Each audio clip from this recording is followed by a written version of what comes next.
Hey, it's Kate, and I'm in the Yoga Healer bus. So one reason people keep themselves from coming on the Living Ayurveda course journey with me and the mentors and the members is because of money. They believe that this is an expense and it's an investment. But that belief that it's an expense simply puts it on the wrong side of the where to put money equation.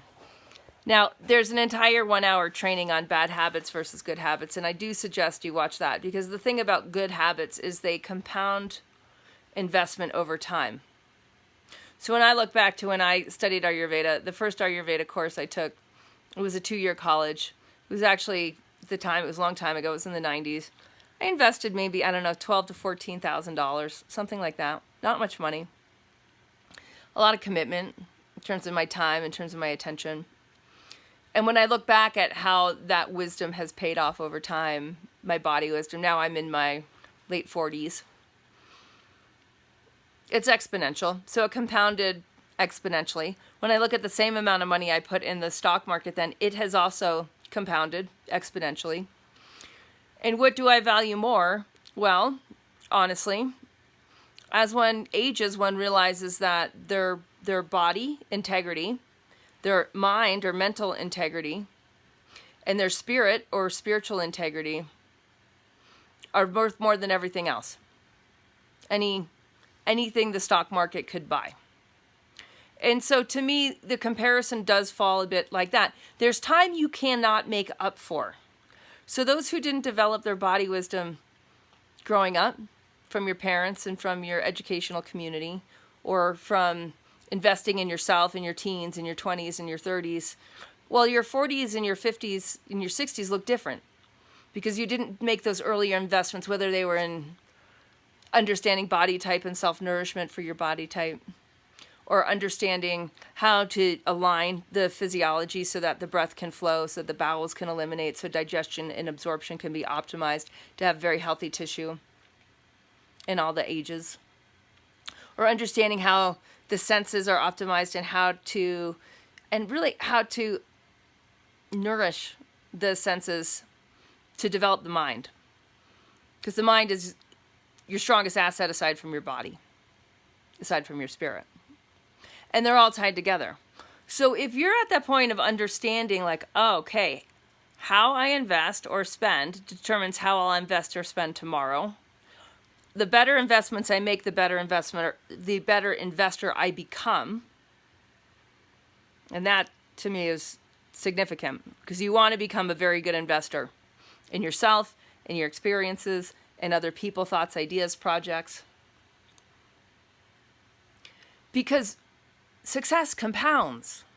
So the better you get at investing in you, the better you invest on all these different levels.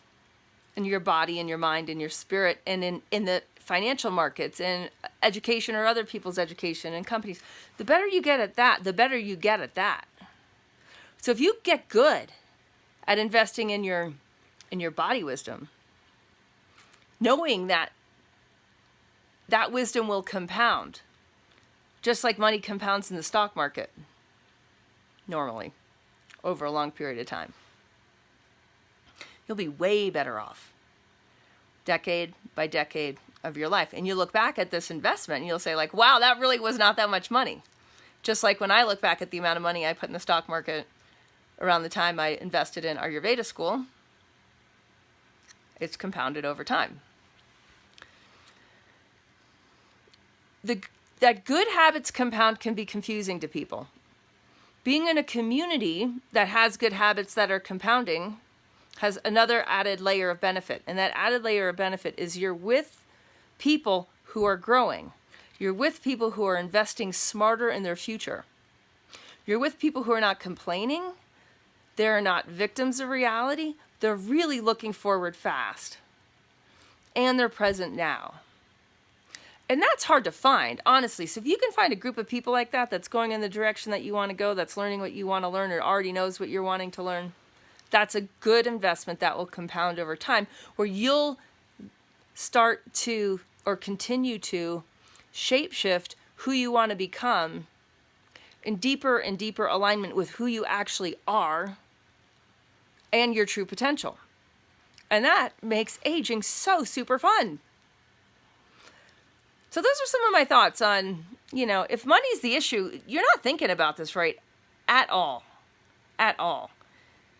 Any habits you have right now that are actually expenses and not investments, that's where the money's going to come from.